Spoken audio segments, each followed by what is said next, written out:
हम सब प्रचार कर सकते हैं, फरीसियों के समान बाहर से कमेंट कर सकते हैं, अरे ये टैक्स पेयर है, सॉरी, अरे ये चुंगी लेने वाला है, ये टैक्स कलेक्टर है, बस ये बोल सकते हैं, फरीसी बेचारी है। मगर यीशु मसीह के समान उनके बीच में कोई जाने के लिए रेडी नहीं है। पॉलिटिशियन नहीं बनना चाहता, कोई ऑफिसर नहीं बनना चाहता, कोई पुलिस वाला नहीं बनना चाहता, कोई पॉलिटिशियन बेकार होते। हम कमेंट करने में मस्त है, बेस्ट है, कमेंट्स करने में, बाहर बैठ के स्टेडियम में बैठ के कमेंट करने में बेस्ट है, मगर ग्राउंड में उतर के खेलने में हम बस उसी में फंसे हुए पुराने उसमें कि और अब क्या होगा, कन्वेंशन नहीं रख सकते, रो रहे हैं हम बस। उसके खिलाफ बोलने के लिए कोई नहीं है, उनके बीच में एक एग्जाम्पल सेट करने के लिए कोई नहीं है। हम सब लोग जो है डॉक्टर बनना चाहते हैं, हम सब लोग इंजीनियर बनना चाहते हैं, हमारे बच्चों को भी डॉक्टर और इंजीनियर, टीचर बस, या फिर कुछ और भी प्रोफेशन, आजकल आईटी प्रोफेशन हो गए। कंप्यूटर पॉलिटिशियन नहीं बनना चाहता, कोई ऑफिसर नहीं बनना चाहता, कोई पुलिस वाला नहीं बनना चाहता, कोई। प्रेज द लॉर्ड, जय मसीह की। मेरे प्रिय मित्रों, ये एक बहुत ही महत्वपूर्ण मैसेज है। वो ये है कि हम सबको एज ए क्रिश्चियन और एक मसीह होने के नाते हमें आउट ऑफ द बॉक्स सोचने का समय आ चुका है। आउट ऑफ द बॉक्स का मतलब मैं आपको समझाऊंगा। देखिए, पहले शताब्दी में जब परमेश्वर का बेदारी आया, सुसमाचार पहुंचा, तो लोग क्या करने लगे, सुसमाचार बांटने लगे, उनके चेले सुसमाचार बांटने लगे। मगर वो सुसमाचार सिर्फ यरूशलेम और यूरिया में घूमने लगा, और जब सताव होने लगा तो जितने भी मसीह थे पहले शताब्दी के, सब तितर बितर हो गए, जुड़िया से बाहर हो गए, सब भाग गए अपने जीवनों को बचाकर। किसी मतलब एक तरीके से वो लोग भाग गए, डर के मारे भाग गए, अपने घरों को छोड़ के भागना पड़ा, और जहां जहां वो परदेशी बनकर रहे वहां वो सुसमाचार वो बांटने लगे। वहां इस तरीके से सुसमाचार जो है जुड़िया से बाहर गया, क्योंकि ये परमेश्वर की योजना थी। दुनिया के अंत तक हमें गवाह ठहरना, ये परमेश्वर की योजना थी। मगर हम मनुष्य जो थे सिर्फ वहीं लिमिट हो जाते हैं। हम जो मसीह थे वो बस सिर्फ वहीं लिमिट हो गए, यानी कि वहीं सीमित हो गए, जुड़िया, यरूशलेम, बस।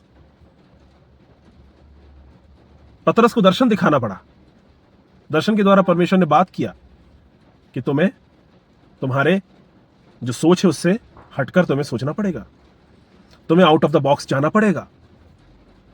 तो जब तक हम एक चुनौती का सामना नहीं कर लेते तब तक हम सोचते नहीं है उसको।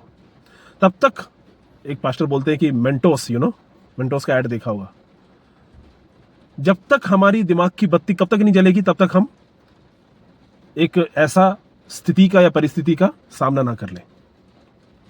इन दिनों में परमेश्वर क्या चाह रहा है हमसे, क्या आपने कभी पूछा? क्योंकि हम सब जो है सीमित रहना चाहते हैं। आप देख लीजिए, हमारी क्रिश्चियन थॉट देख लीजिए, हम मसीह होने के नाते हम सब जो है सीमित होना चाहते हैं। प्रार्थना, Sunday service, Sunday school, convention, youth meeting, ये सब, यही हमारे लिए आत्मिक जीवन।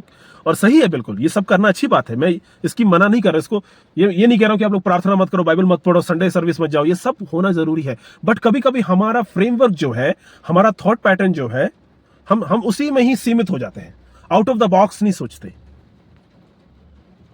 हम कभी कभी उसके अलावा सोचते नहीं है। परमेश्वर क्या चाह रहा है हमसे? परमेश्वर बहुत कुछ चाह रहा है। पहले हम कन्वेंशंस कराते थे, आउटरीच कराते थे, ट्रैक्ट बांटते थे, रैली निकालते थे, क्रिसमस में, ईस्टर में हम सुसमाचार बांटते थे इन माध्यमों के द्वारा। Junction preaching, outreach programs, public preaching, सब कुछ होता था। अब कहां? अब कुछ नहीं होता। अब अभी आप पब्लिकली आप जाके प्रीच कर सकते हैं क्या? आप कन्वेंशन कर सकते हैं क्या? ट्रैक्ट बांट सकते हैं? किसी को न्यू टेस्टामेंट की बाइबल दे सकते हैं? नहीं, आप पकड़ा जाओगे, आपके ऊपर आरोप लग जाएगा। अब हमारे हाथ बंद गए। क्यों हाथ बंद गए? क्योंकि हमारा थॉट पैटर्न यह है कि सुसमाचार सिर्फ इन माध्यमों के द्वारा ही बट सकता है। और मैं ये नहीं कह रहा हूं, पहले इन माध्यमों के द्वारा, इन स्ट्रैटेजीज जो मैंने आपको गिनाए हैं, उनके द्वारा परमेश्वर ने बहुत काम किया। ट्रैक्ट के द्वारा बहुत लोग विश्वास में आए, रेडियो के द्वारा बहुत से लोग विश्वास में आए, टीवी के द्वारा बहुत से लोग विश्वास में आए, कन्वेंशंस के द्वारा, आउटरीच के द्वारा, पब्लिक जंक्शन प्रीचिंग्स के द्वारा, रैलियों के द्वारा, न्यू टेस्टामेंट बांटने के द्वारा बहुत से लोग आए हैं। मैं भी उसमें से एक हूं। मैंने भी परमेश्वर का वचन सुना है उसके द्वारा, और मैंने भी ब्लेसिंग्स पाई है। बट अब वो नहीं रही, तो इसका मतलब सुसमाचार बंद हो गया। हम भी उन पहली शताब्दी के लोगों की तरह जुड़िया में ही सीमित हो जाते हैं कभी कभी, और ऐसा लग रहा है। मगर परमेश्वर क्या चाह रहा है? परमेश्वर ने हमें क्यों अलाउ किया इस परिस्थितियों से, इन दिनों में जो हमारे ऊपर जो परसिक्यूशन और सताव हो रहे हैं, क्यों अलाउ किया उसमें से जाने के लिए? क्यों किया? क्योंकि हम परमेश्वर से पूछे, क्योंकि जब तक हम उन परिस्थितियों से नहीं जाते तब तक हम परमेश्वर करीब नहीं आते, और परमेश्वर के करीब नहीं आते तो हम परमेश्वर से जो भी परमेश्वर की इच्छा है वो हम नहीं सुन पाते। परमेश्वर की बातें सुनने के लिए उसके करीब आना जरूरी है, और जब तक हम अच्छे दिनों में चल रहे हैं, हमारे साथ सब कुछ अच्छा चल रहा हो, सब हम परमेश्वर करीब नहीं जाते। और परमेश्वर को क्या करना पड़ता है कि हमें इन चुनौतियों का सामना करना पड़ता, तभी हमारा मेंटोस होता है, तभी हमारी आंखें खुलती हैं, तभी हम परमेश्वर के करीब आते हैं, तभी हम परमेश्वर से पूछते हैं, तभी परमेश्वर बात करता है। परमेश्वर को अलाउ करना पड़ता है कभी कभी हमारे अनाज्ञाकारिता की वजह से, हमारे इन ऐसे व्यवहार की वजह से। वो ठीक है, वो एक अलग टॉपिक है। परमेश्वर इन दिनों में क्या चाहता है, हम क्यों इस सताव से जा रहे हैं? So that we can think out of the box. हम आउट ऑफ द बॉक्स सोचे, हम जुड़िया से बाहर निकले। हमें जुड़िया से बाहर निकलना होगा, हमें पुराने स्ट्रैटेजीज से बाहर निकलना होगा। परमेश्वर नई स्ट्रैटेजीज देना चाहता है उसके सुसमाचार के प्रोग्रेशन के लिए, और या फिर सुसमाचार की प्रगति के लिए परमेश्वर एक नए स्ट्रैटेजीज को देना चाहता है। परमेश्वर हमारे चर्च लीडर्स को, हमारे पास्टर्स को, हमारे बिलीवर्स को, सिर्फ चर्च लीडर्स और पास्टर्स नहीं, बिलीवर्स को भी उसके प्रकाशनों के द्वारा देना चाहता है, मगर हम उसके लिए रेडी नहीं है। हम बस उसी में फंसे हुए हैं, पुराने उसमें, कि और अब क्या होगा, कन्वेंशन नहीं रख सकते, रो रहे हैं हम, बस कन्वेंशन करा दे, ट्रैक्ट बांटने के लिए हमारे पास ये नहीं है, वो नहीं, बस हम पुराने स्ट्रैटेजीज को नहीं कर पा रहे, उसके लिए हम रो रहे हैं बस। परमेश्वर ने हमें बहुत कुछ दिया है मेरे प्रियो। इससे एक चीज आता है, हमें आउट ऑफ द बॉक्स सोचने की जरूरत है। एक और चीज जो परमेश्वर ने मुझे याद दिलाया प्रार्थना के द्वारा, कि हम देखिए, परमेश्वर जो है हमारे लोगों के द्वारा, हमारे द्वारा, उसके लोगों के द्वारा, हम परमेश्वर के जन है ना, निज प्रजा है, हमारे द्वारा परमेश्वर बहुत कुछ करना चाहता है। परमेश्वर हमारे द्वारा उसका न्याय दिखाना चाहता है, उसका प्रेम दिखाना चाहता है। हम सिर्फ जो है, हम अपने आप को लिमिट करते हैं, मगर क्यों? जैसे कि फॉर एग्जाम्पल, हम सब लोग जो है डॉक्टर बनना चाहते हैं, हम सब लोग इंजीनियर बनना चाहते हैं, हमारे बच्चों को भी डॉक्टर और इंजीनियर, टीचर, बस, या फिर कुछ और भी प्रोफेशन, आजकल आईटी प्रोफेशंस हो गए, कंप्यूटर इंजीनियर बनाना चाहते हैं। बस इन 3-4 फील्ड्स में ही जो गिने चुने, उसी में क्रिश्चियंस लोग जाना चाहिए, बस। उसके अलावा बाकी सब पाप है। कोई वकील बनते हैं बहुत से क्रिश्चियन से, बट उतने रेशियो से नहीं जाते जितने लोग डॉक्टर बनते हैं, उतने मात्रा में नहीं जाते वकील बनना जितने लोग। कोई पॉलिटिशियन नहीं बनना चाहता, क्रिश्चियंस लोग हैं उसमें, बट उतने नहीं है जितने डॉक्टर्स बने हैं, या फिर जितने लोग इंजीनियर्स बने हैं। कोई हमारे बच्चों को कोई भी उसी फील्ड में नहीं ले जाना। सब लोग कहते हैं ये सब ऐसी फील्ड है जहां हम हमारे मसीह बच्चों को नहीं भेज सकते, वहां सब पाप है, पूरा अन्याय है, करप्शन है। पर लोग पीछे रह जाते हैं, क्योंकि हम कहते हैं कि पॉलिटिशियन बेकार है, मगर अच्छा पॉलिटिशियन कौन है करके कौन बताएगा भाई? अच्छा पॉलिटिशियन ये है, ऐसा एग्जाम्पल सेट कौन करेगा? किसकी जिम्मेदारी? हमारी जिम्मेदारी है। जब तक हमारा बच्चा अच्छा पॉलिटिशियन बनकर वहां ईमानदारी के साथ, किंगडम प्रिंसिपल्स को के साथ, जब तक वो पॉलिटिशियन में या फिर पॉलिटिक्स में नहीं रहेगा, तब तक लोगों को कैसे पता चलेगा कि अच्छा पॉलिटिशियन भी होते हैं?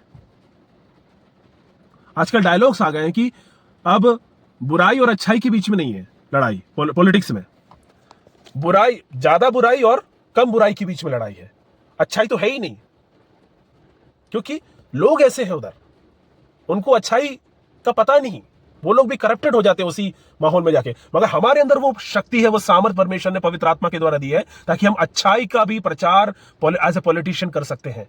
अच्छा पॉलिटिशियन ये होता है, this is a good politician.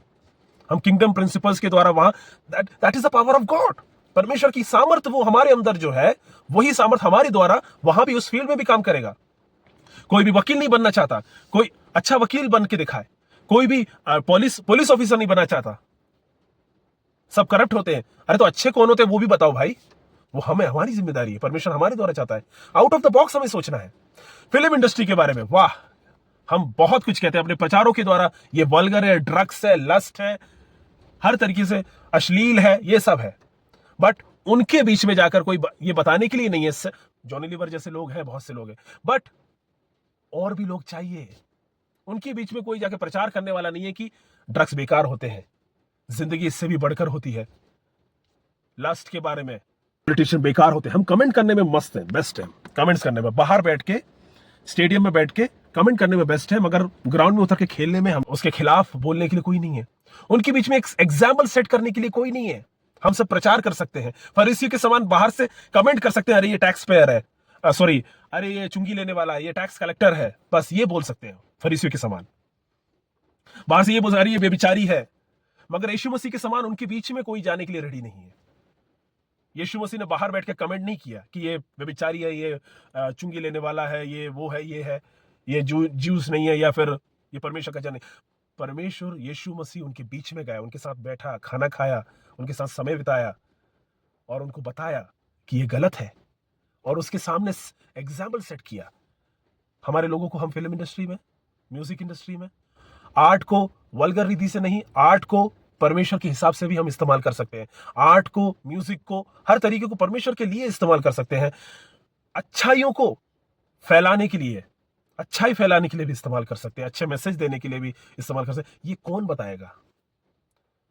Police हो, पॉलिटिशियंस हो, परमेश्वर का न्याय, परमेश्वर न्यायी है करके परमेश्वर आपके द्वारा बताएगा। मगर आप पॉलिटिशियन नहीं बनेंगे तो परमेश्वर का न्याय कैसे दिखेगा?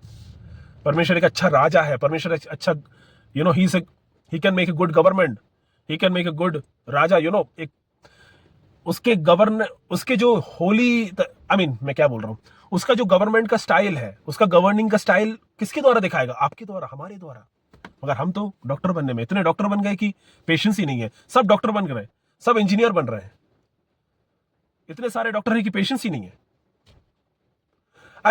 मैं क्या कह रहा हूं, हमें आउट ऑफ द बॉक्स सोचना है। ये सब सोचने के लिए परमिशन है, उसके लिए रेवलेशंस मांगना है। आप उधर जाओगे तो आपको, हमारा डर क्या है? हम उधर जाएंगे तो हम उनके समान बन जाएंगे। अरे हमारे अंदर जो ताकत है, हमारे अंदर जो पावर है, जो परमेश्वर के द्वारा हमें मिली है, पवित्र आत्मा के द्वारा, वो पावर हमारे द्वारा कार्य करेगी तो हम उनको अपने हिसाब से इन्फ्लुएंस कर सकते हैं, ना कि हम उनके हिसाब से इन्फ्लुएंस होंगे। हम दिखा सकते हैं this is the gospel, this is purity, this is salvation, ये उद्धार है, ये आपके लिए भी है। बस बाहर बैठकर हमें प्रचार करना आसान है, कमेंट मारना आसान है, बट अंदर जाके खेलना, ग्राउंड में अंदर जाकर खेलना और सामना करना मुश्किल है। मगर परमेश्वर यही चाहता है हमसे, हमारी स्ट्रैटेजीज को बदलना है। परमेश्वर से रेवलेशंस मांगिए। अब ट्रैक नहीं बांट सकते, ओके ठीक है, हमारे लोग हैं, बिजनेस हो गए, प्रोफेशनल्स है, कितने लोग हैं। आपको क्या लगता है आपके मेहनत की वजह से आपको वो नौकरी मिली है, आप जिस नौकरी में अभी है? क्या आपके मेहनत की वजह से आपका बिजनेस एम्पायर खड़े हुआ है अभी जिस बिजनेस में आप है? नहीं, परमेश्वर की ग्रेस की वजह से। परमेश्वर ने आपको अपॉइंट किया वहां, जिस हॉस्पिटल में, जिस कंपनी में, कॉर्पोरेट में, जहां भी आप हो, परमेश्वर ने आपको वहां रखा है। जिस मार्केट में हो, जहां आपका बिजनेस चलता हो, परमेश्वर ने आपको अपॉइंट रखा है, ताकि परमेश्वर अपना पावर, अपनी सामर्थ, अपना सुसमाचार की सामर्थ जो है आपके द्वारा वहां दूसरों के अंदर ले जा सके। मगर हम ये सब नहीं सोचते, हम सिर्फ सीमित हैं। बट संडे सर्विस में ये सब गलत नहीं बोल रहा, ये सब जरूरी है। टाइट देना, जय मसीह की बोलना, सब वापस आ जाओ, बस हो गया, इसमें खुश हैं हम। आई एम रियली सॉरी अगर आपको हर्ट हुआ तो, but God want us to think out of the box. हमें अलग सोचने की जरूरत है। परमेश्वर आपको आशीष दे, और परमेश्वर की ताकत, परमेश्वर की सामर्थ आपके अंदर जो काम किया है, जब आप विश्वास में आते, वही सामर्थ आपके द्वारा अनेक लोगों को काम करना चाहिए, अनेक लोगों के अंदर काम करना चाहिए। परमेश्वर चाहता है कि हम एक इम्पैक्ट छोड़े, उसकी कलीसिया एक इम्पैक्ट छोड़े बाहरी दुनिया में, जो दुनिया पाप में है, उनके ऊपर इम्पैक्ट छोड़े।